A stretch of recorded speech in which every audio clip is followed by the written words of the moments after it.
Oh, that's nice. You got like a. So, why? Let's do some quick introductions. Do you wanna start and say a little bit about yourself?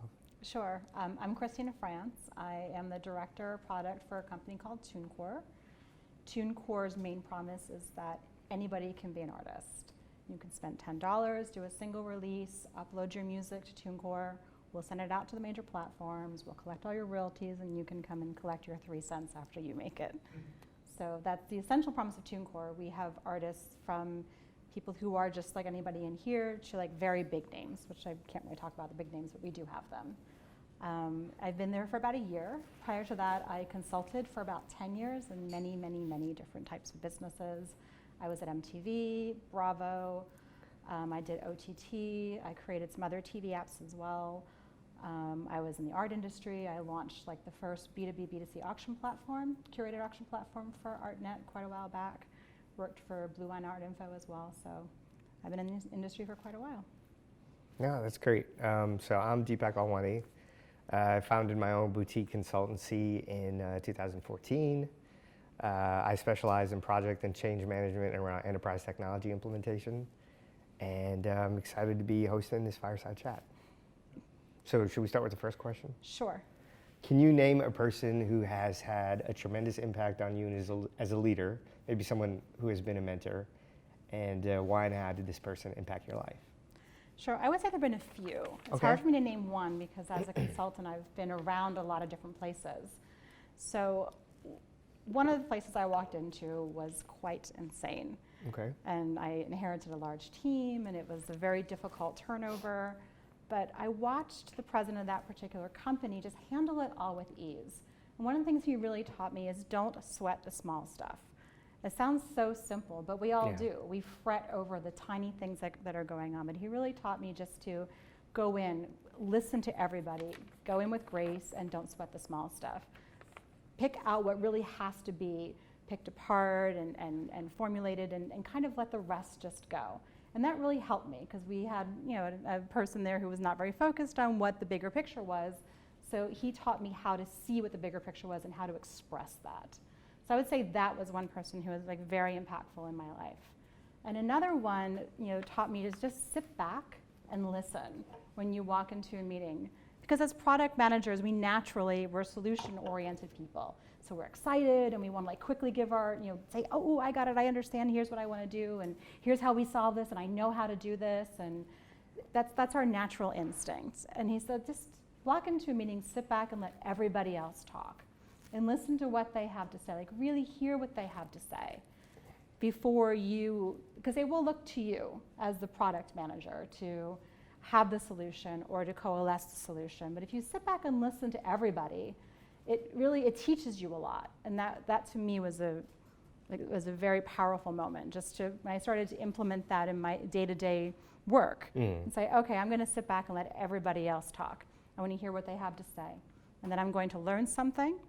I'm going to educate myself. I'm going to educate the group as a whole that we have to listen to what people have to say. No matter what lane you're in, you need to listen to what it is that they have to say. So those were 2 people who really impacted my life. One I'm actually working with again soon, which I'm very excited about. Yeah. But so don't sweat the small stuff and sit back and listen. Sit back and listen. Yeah. In my own personal mantra, I'm not religious, but my own personal mantra is, like the Serenity Prayer. Accept the things I cannot change, courage to change, change the things that I can, and the wisdom to know the difference. And the secret in that really is the wisdom to know the difference. Right. Know where you can affect change. Know when you can't. I think I really internalize that. No, that's really helpful. I think I could focus on not sweating the small stuff like this event. It's probably a good idea. What would you say is the biggest challenge facing leaders today? I think the biggest challenge really is just getting the right talent in. Especially in technology, there is very difficult to find good talent in technology because there's so many openings and there's not enough people to fill those openings.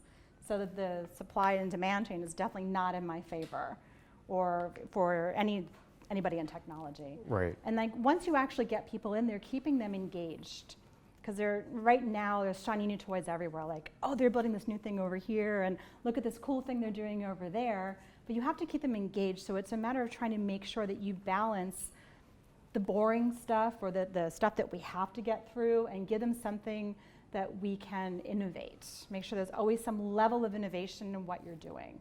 Even if it's a project that we can't do now, especially for the product team, I always have probably once every other week we sit down and say, okay, here's a clean slate, what do we want to do?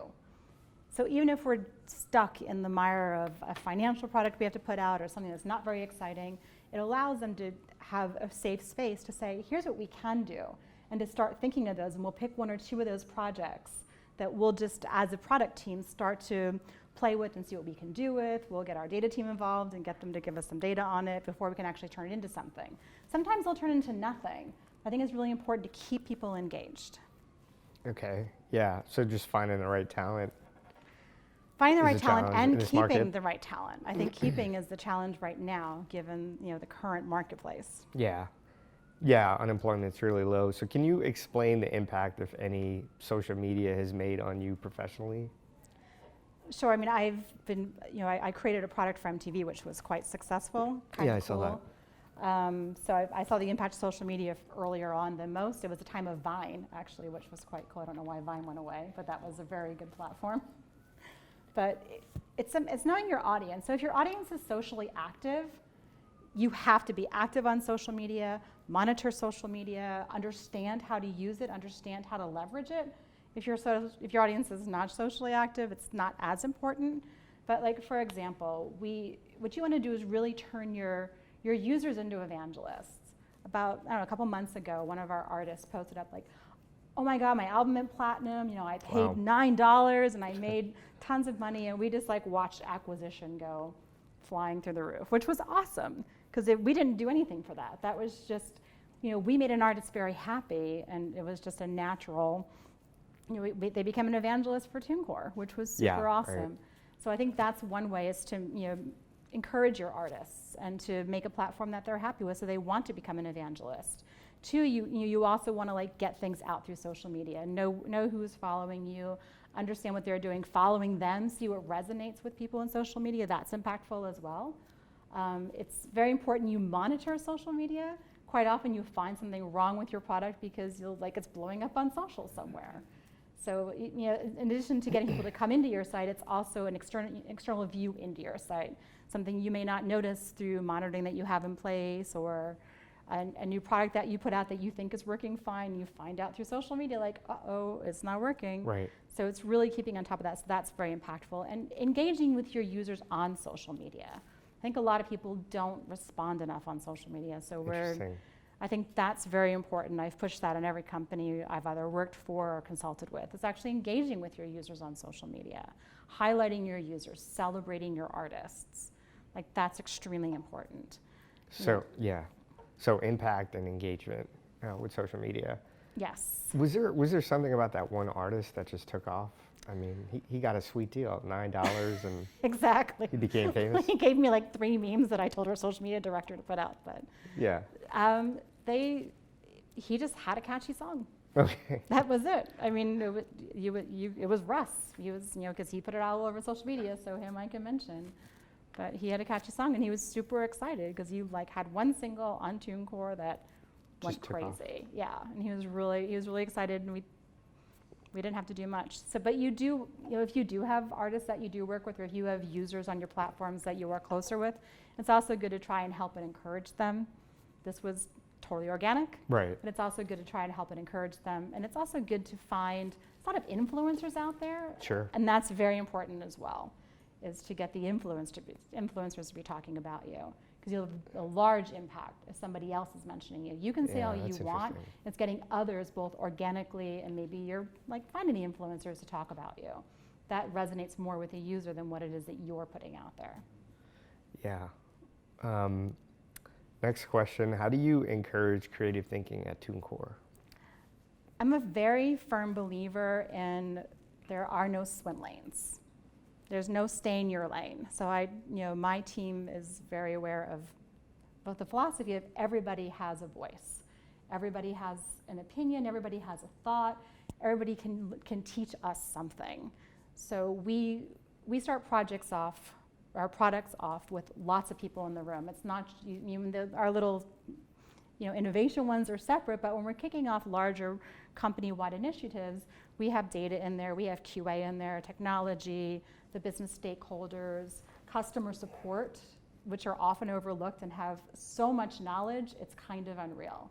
So we really engage everybody. So everybody feels like they have a voice because they do. There are things we're going to learn from each of those departments that we don't have the answers to. So we start from the ground up for the product. We have stakeholders from each of the various departments that come in. And I think that's how you encourage creativity. Okay.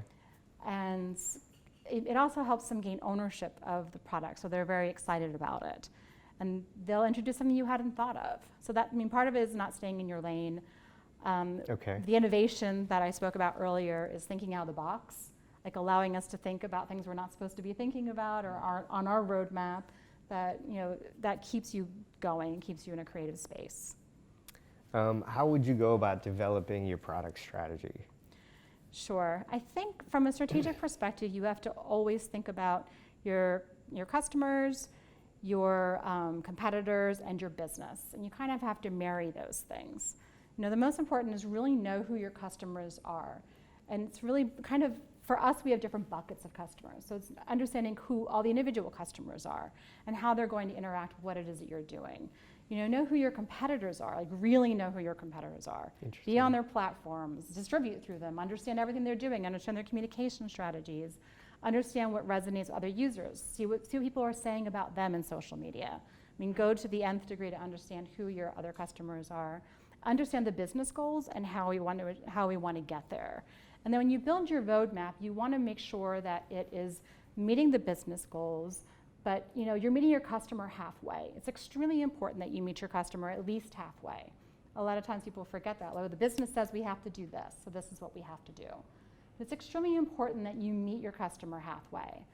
And your product roadmap should be stacked with things that are going to meet your business goals, probably 30% innovation, something that's new and not being done out there currently. Okay. Maybe it's iterating on things that you have already, and kind of t-shirt them so small, medium, large size. Because you want to make sure you get some of those quick wins in early that are going to have large impact. Understand how big a project is and what the impact is going to be on your users and on the business. Sometimes the impact can really be just for the users because that's going to, in the long tail, impact your business. Not everything is about the numbers right now. And understand which goals are short-term goals and which goals are long-term goals. So customers, I'm hearing customers, competitors, and knowing your business. Yes. Know them inside and out. What kind of data or information do you use to drive product decisions? Sure. We have conversion funnels. Okay. That's huge, understanding the conversion funnels. We do a lot of A/B testing. So if we have new ideas or a new user interface or a new way of doing something, we'll use Optimizely and do a lot of A/B testing, which is critical. I'm very big on data, make sure that we make all our decisions on data. If we launch a new product, immediately the next day I start to gather the data for that product and see how users are using it, seeing if it's impactful. We use Lucky Orange. I don't know if you're familiar with Lucky Orange. It's something you can put on your site so you can actually see how your users are using your site. It's extremely helpful when you need to change your product. If you see something's not working but you can't figure out why it's not working, Lucky Orange will show you mobile users, what browser they're on. You get to actually see how your users are interacting with your site, which is quite interesting. It of course blocks out all the sensitive fields, but again, it's knowing your customers. But that's the main data that I look at. Okay. I'll look at our numbers, our finances, our acquisition numbers, to make sure we're mapping up to that. But it's really how are our users interacting with the site? Where are they getting stuck? If there's a conversion funnel, we notice X number of users are dropping off at this stage in the funnel. Why is that? Let's see if we can adjust that. Let's put a little test out there. We'll use Optimizely and test it. So Right. I highly encourage you to iterate quick and do a lot of small tests to see what the impact is on your users. If there's a new product we're looking at, I'll look for market research. We'll do focus groups. we'll meet with our current users. I have a whole user base that I'll reach out to and ask how they're using certain features or functionalities, or there's things we're thinking about doing. What do you think of this? So it's really, to me, that's data as well. Yeah. We'll run surveys, but it's really important to get as much as you can to make your decisions data-based. So a lot of customer touch points or Yes. data touch points. Data touch points, yes. And being best friends with a data analyst. How would you describe your product development process? Yeah, exactly. I think I've described that already. Yeah, I know. Similar to product strategy. How we get things done, is that kind of where we should go with that one then? Sure. So, we work with management to define what it is that we want to get done and what we think is most important to measure. Here are the things we want to measure. Here's the KPIs we're looking at. Great, let's go with those things. And, we run sprints like most people do. Okay. We, again, engage the users from very early on. We go through a discovery phase with all the stakeholders in there, iterate on it until we're ready for it to go into actual development. We keep the stakeholders involved throughout the development process as well. As we do a lot of check-ins, making sure we're getting everything, all our ducks in a row ready to go. We show everything to our CEO, which is kind of great. Wow, that's great. Yeah, he's very involved, which is awesome. So you really mean you get the business involved? We really do. Yeah. It's very important to us that everybody has a voice and they hear everybody else's voice from all the various departments. I think that's left out a lot when people have a product development process. Yeah, I'm sure it gets tough to manage Yes. all these disparate stakeholders. Exactly. Especially technology. I find so often that technology is like an afterthought. Like, oh, here, I've made this, go build it. And that shouldn't be the case. Technology will come in with amazing ideas, and you have to allow them to have those ideas. And also sometimes someone will come and say oh, hey, I want this blue button to do this. And why do you want a blue button? What's your end goal? Let's start with your end goal, rather than starting to think about telling us how to implement it. Maybe the blue button is right. Maybe that's the best implementation of it. Maybe there's a better way to implement it based upon other things that we're seeing. So that's part of the product development strategy as well. Last question before we move to the audience. How important is it to work directly with your end users? And I think you commented on the customers. Yes. Maybe you want to tie that off. Sure. Your end users are everything. They're going to be your evangelists. They're going to pay your paycheck at the end. Right. And they're going to inspire you. I'm inspired by our end users. So I think it's extremely important that you have that relationship through the various touch points of whether it's through data that you're using or focus groups that you're running, random user testing, whatever it is that you're doing. But I think it's extremely important that you have that connection to your end user, and always think about how that end user interacts with your system. And that's... Yeah. I'm sure they play a big role in the customer funnel. Yes, in the conversion funnel. Yeah. Yes. All right, so let me open it up to the audience. Questions? Yeah, David. I have. Obviously, the internet is a global medium. As far as your user base is concerned, the artists and musicians and talent that are on your platform, are your efforts geared primarily at this point in the USA, or do you have efforts, are you reaching out to your audiences worldwide? Do you have, what percentage of your user base is international versus domestic? Sure, the majority is domestic, but we do have a UK site, an Australian site, as well as teams to support those sites. We're in Italy and in Germany and France. Our parent company is French, actually. So those are the other 5 countries that we are specifically in. Who's the parent? Believe International. Believe Digital International. So do you have boots on the ground in the UK and Australia? Mm-hmm. We do. We support the sites, but we have boots on the ground there. Yes? Question, Alan. I'm Alan. Seems like you're creating a lot of psychological safety for your team by the process of what you're doing with listening. You talk also about the critical aspect of retaining your employees. I find often when you treat people right, you usually retain the right ones. And even in a very competitive marketplace. Yes. What are some reasons that you're seeing attrition, either on your team or other teams? Because I have a hypothesis. Sure. I've been very fortunate with my team. I actually hired all of my team after I came in. I've not had the attrition problem on my team. But what I have noticed, not necessarily within TuneCore, but within the industry, especially in technology, is they want to go to the next best thing. They're not happy with the tech stack that's being used. You know, somebody else needs them, and there's a lot of competition as far as, you know, financial, all of the direct benefits, the indirect benefits. But, you know, they want to keep building new things, and companies always have to go into a place where they're supporting what it is that you have, and that's not quite as fun or exciting as building something new. So what I'm hearing in the industry, I'm not having this issue here, but what I'm hearing is there's a lot of, they can just keep jumping and, you know, into doing something new, like what inspires and excites them. And once something's built, sometimes it's hard to get those inspirational projects out. So my hypothesis is Mhm. confirmed, because I think it's really the manager, and I think that you're retaining your team. I think when you're talking about these skips and jumps elsewhere, it may be correlated with they may not have a good manager that's focused on them. But, yeah. Well, thank you. Yeah. To answer that, I think the other thing that's not totally unrelated is that one out of every two, one out of every two new employees in a job, and sometimes higher in tech, is looking for a new job within the first Wow. year of employment. Yes. At a tremendous cost. Now, it could be because, you know, as you said, they're looking for, you know, they have this constant craving for innovation and doing new, and maybe I can't get that done, you know, where I am. But it also, those things can be handled and addressed up front when you're talking about what your expectations are of the job going Yeah. into it. And, you know, the fact that one out of every two new employees is looking for a new job within the first year has more to do with a lack of communication between the two parties, employer and talent.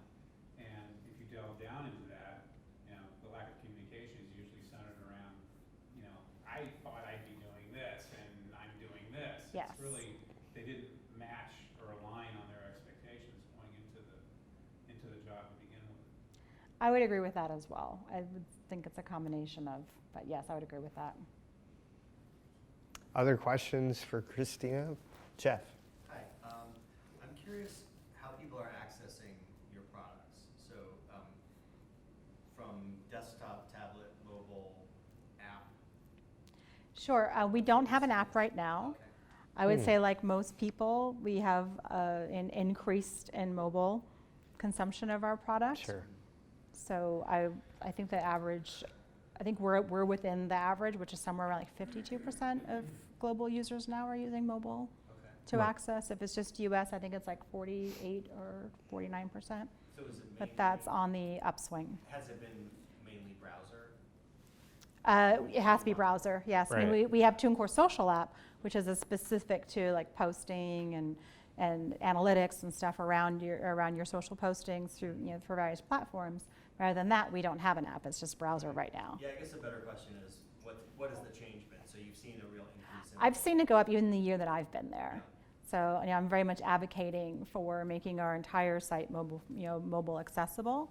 There are certain things you can't do right now, like you can't upload music, you can't, you know, there's ways to address that, which I'm working Right. on, but there are certain things you just can't do on a mobile device right now. That's interesting. You'd need like a web-based platform. You need to be on a desktop. Yeah. Yeah. Okay.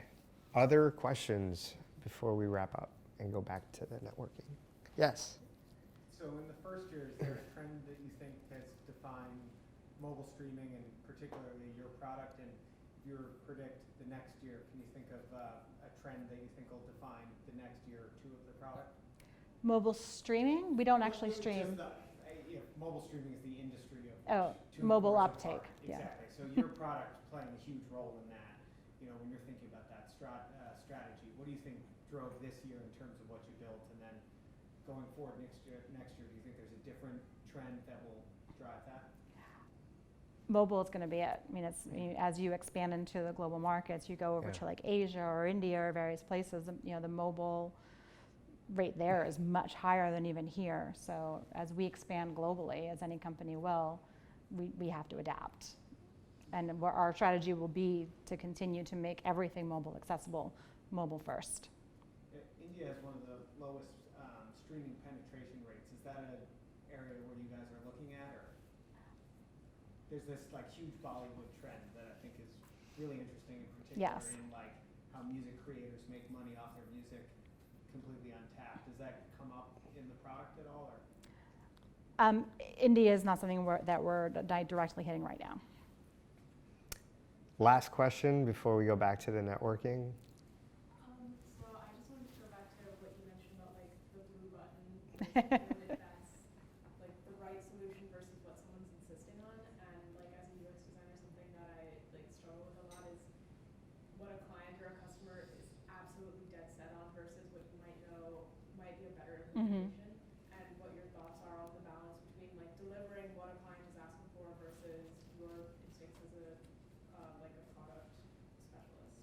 Sure, I think in general, if you are able to engage your client at that higher level strategy, they're more engaged, they're more likely to understand where you're coming from at that point. Because a lot of it is they feel that you don't understand them or you're not aligning with what it is that they want, but if they become the ones who are giving the requirements at a higher level and becoming part of the conversation, I find sometimes just pulling out a piece of paper and start drawing things with your customers will help. That helps a lot. In the end, you will have to do what it is that they want, but they will know that they were part of that. They understand where you're coming from, and they, equally important that you understand where they're coming from. But if you engage them at a higher level, I find, or even at not even a higher level, but more at a detailed level, like in the weeds level, they feel more engaged and they're more excited about it. Because now they're part of this like creative process. And when you engage in the creative process, they're more likely to understand where, all the factors leading into the, the recommendations that you're coming forth with. Yeah, showing them if this and that. Yeah, I know here's what you want, but Right, here's exactly. what I'm hearing you're looking for, and this may accomplish it as well. And a lot of it is, language and tone. So Director of Product Management at TuneCore, Christina France, thank you Thank you. today.